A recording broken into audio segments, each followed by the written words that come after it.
ನಮಸ್ತೆ ಎಲ್ರಿಗೂ. ಇವತ್ತು ನಾವು ತುಂಬ ಸಿಂಪಲ್ ಆಗಿ ಮೆಂತ್ಯ ಸೊಪ್ಪು ಹಾಕ್ಕೊಂಡು ದಾಲ್ ರೆಸಿಪಿ ಯಾವ ರೀತಿ ಮಾಡೋದು ಅಂತ ನೋಡೋಣ ಬನ್ನಿ. ಬೆಳಗ್ಗೆ ಗಡಿಬಿಡಿಯಲ್ಲಿದ್ದಾಗ ಒಂದ್ಸಲ ಈ ರೆಸಿಪಿನ ಟ್ರೈ ಮಾಡಿ ನೋಡ್ಬೋದು. ತುಂಬಾ ರುಚಿಯಾಗಿರುತ್ತೆ. 10 ನಿಮಿಷದಲ್ಲಿ ರೆಡಿ ಮಾಡ್ಕೋಬೋದು. ಇಲ್ಲಿ ನಾನು ಕುಕ್ಕರಿಗೆ ಮೊದಲಿಗೆ 1 ಕಪ್ ಆಗುವಷ್ಟು ತೊಗರಿಬೇಳೆನ ಹಾಕ್ಕೊಂಡು 1-2 ಸಲ ಕ್ಲೀನಾಗಿ ತೊಳ್ಕೊಂಡು ತೊಗೊತಿದ್ದೀನಿ. ನೀವು ಇಲ್ಲಿ ತೊಗರಿಬೇಳೆ ಬದಲಾಗಿ ಹೆಸರುಬೇಳೆ ಇದ್ದರೆ ಅದರಲ್ಲಿ ಕೂಡ ಮಾಡ್ಕೋಬೋದು. ಸೂಪರ್ ಆಗಿರುತ್ತೆ ಟೇಸ್ಟು. ಇವಾಗ 1-2 ಸಲ ಇದನ್ನು ಕ್ಲೀನಾಗಿ ತೊಳ್ಕೊಂಡು ತೊಗೊಂಡಿದ್ದೀನಿ. ನಂತರ ಇದಕ್ಕೆ ಟೊಮೆಟೊ ಹಾಗೂ ಈರುಳ್ಳಿ ಹಾಕ್ತಿದ್ದೀನಿ. ನೋಡಿ ನಾನು ಯಾವ ರೀತಿ ಕಟ್ ಮಾಡ್ಕೊಂಡು ಅಂತ ತೋರಿಸ್ತಿದ್ದೀನಿ. ಈ ರೀತಿ ದಪ್ಪ ಕಟ್ ಮಾಡ್ಕೊಂಡೆ ಹಾಕೋಬೇಕು. ಸಣ್ಣ ಕಟ್ ಮಾಡ್ಕೊಂಡ್ರೆ ಏನಾಗುತ್ತೆ, ಬೇಳೆ ಜೊತೆಗೆ ಅದು ಕೂಡ ಕರಗುತ್ತೆ. ಹೀಗಾಗಿ ಈ ರೀತಿ ದಪ್ಪನೇ ಕಟ್ ಮಾಡ್ಕೊಂಡು ಹಾಕೋಬೇಕು. 2 ಈರುಳ್ಳಿ 3 ಟೊಮೆಟೊ ಹಾಕ್ಕೊಂಡಿನಿ ದಪ್ಪ ಕಟ್ ಮಾಡ್ಕೊಂಡು. ಅದ್ರ ಜೊತೆಗೆ ನಾನು ಇಲ್ಲಿ ಸ್ವಲ್ಪ ಅರಿಶಿಣ ಹಾಗೆ ರುಚಿಗೆ ಬೇಕಾದಷ್ಟು ಉಪ್ಪು ಕೂಡ ಸೇರಿಸ್ತಿದ್ದೀನಿ. ಹಾಗೆ ಬೇಳೆ ಬೇಯೋದಕ್ಕೆ ಎಷ್ಟು ಬೇಕಷ್ಟು ನೀರು ಕೂಡ ನಾನಿಲ್ಲಿ ಸೇರಿಸ್ತಿದ್ದೀನಿ. ಎಲ್ಲ ಸೇರಿ ಮಿಕ್ಸ್ ಮಾಡ್ಕೊಂಡು ಒಂದು 3-4 ಸೀಟಿ ಹೊಡ್ಸ್ಕೊಂಡು ತೊಗೋಬೇಕು. ನೀಟಾಗಿ ಸರಿಯಾಗಿ ಬೇಳೆನ ಬೇಯಿಸ್ಕೊಂಡು ತೊಗೋಬೇಕು. ಬೇಳೆ ಬೇಯೋ ತನಕ ನಾನಿಲ್ಲಿ ಮೆಂತ್ಯ ಸೊಪ್ಪು ತೊಗೊಂಡಿದ್ದೀನಿ. 1 ಸೂಡಾಗುವಷ್ಟು ಸೋಸ್ ಇಟ್ಕೊಂಡಿದ್ದೀನಿ. ನಾನಿಲ್ಲಿ ಎಲೆ ಮಾತ್ರ ತೊಗೊಂಡಿದ್ದೀನಿ ಸೋಸುವಾಗ. ಇದನ್ನು ಕ್ಲೀನಾಗಿ ಒಂದು ಸಲ ತೊಳ್ಕೊಂಡು ತೊಗೋಬೇಕು.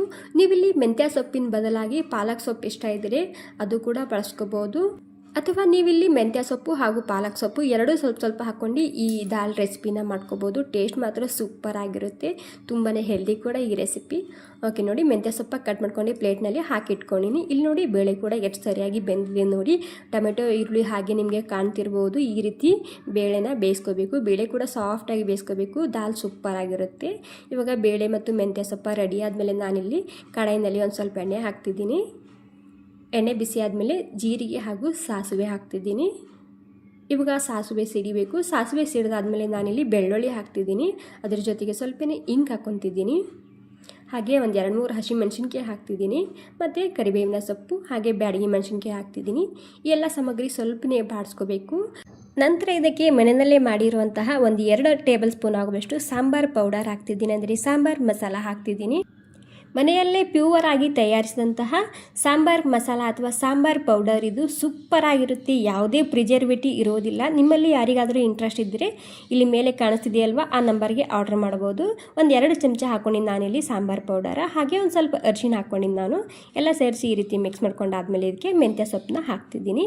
ಮೆಂತ್ಯ ಸೊಪ್ಪು ಹಾಕಿದ ಮೇಲೆ ಮೆಂತ್ಯ ಸೊಪ್ಪು ಹಸಿ ವಾಸನೆ ಹೋಗೋ ತನಕ ಇದನ್ನು ಈ ರೀತಿ ಫ್ರೈ ಮಾಡ್ಕೊಂಡು ತೊಗೋಬೇಕು. ಅಂದರೆ ಪೂರ್ತಿ ಸಾಫ್ಟ್ ಆಗೋ ತನಕ ಇದನ್ನು ಈ ರೀತಿ ಹುರ್ಕೊಂಡು ತೊಗೋಬೇಕು. ನೀವಿಲ್ಲಿ ಮೊದಲೇ ಹೇಳಿದಾಗೆ ಮೆಂತ್ಯ ಸೊಪ್ಪಿನ ಬದಲಾಗಿ ಪಾಲಕ್ ಸೊಪ್ಪು ಇಷ್ಟ ಆಯಿತು ಅಂದರೆ ಅದು ಕೂಡ ಹಾಕ್ಕೊಂಡು ಮಾಡ್ಕೋಬೋದು ಈ ದಾಲ್ ರೆಸಿಪಿ.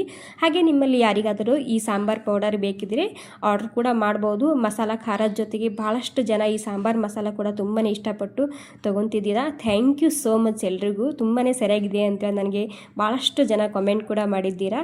ಇವಾಗ ಬೇಯಿಸಿದಂತಹ ಬೇಳೆ ಹಾಕ್ಕೊಂಡು ಒಂದ್ಸಲ ಮಿಕ್ಸ್ ಮಾಡ್ಕೊಂಡು ತಗೋಬೇಕು.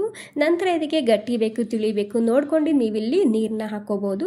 ನೀರು ಹಾಕ್ಕೊಂಡು ಮತ್ತೆ ಒಂದು 5 ನಿಮಿಷ ಕುದಿಸ್ಕೊಂಡು ತೊಗೊಂಡ್ರೆ ಆಯಿತು.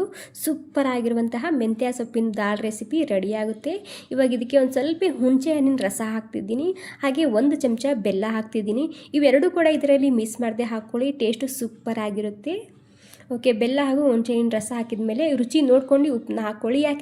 ಯಾಕಂದರೆ ನಾವು ಮೊದಲು ಕೂಡ ಬೇಳೆ ಬೇಯಿಸುವಾಗ ಒಂದು ಸ್ವಲ್ಪ ಉಪ್ಪು ಹಾಕಿರ್ತೀವಲ್ವ, ಹೀಗಾಗಿ ನೋಡ್ಕೊಂಡು ಉಪ್ಪನ್ನ ಹಾಕ್ಕೊಳ್ಳಿ. ಓಕೆ, ಒಂದು 5 ನಿಮಿಷ ಕುದಿಸ್ಕೊಂಡು ತೊಗೊಂಡಿದ್ದೀನಿ. ಸೂಪರ್ ಆಗಿರುವಂತಹ ಹೆಲ್ದಿ ಆಗಿರುವಂತಹ ಮೆಂತ್ಯ ಸೊಪ್ಪಿನ ದಾಲ್ ರೆಸಿಪಿ ರೆಡಿಯಾಗಿದೆ.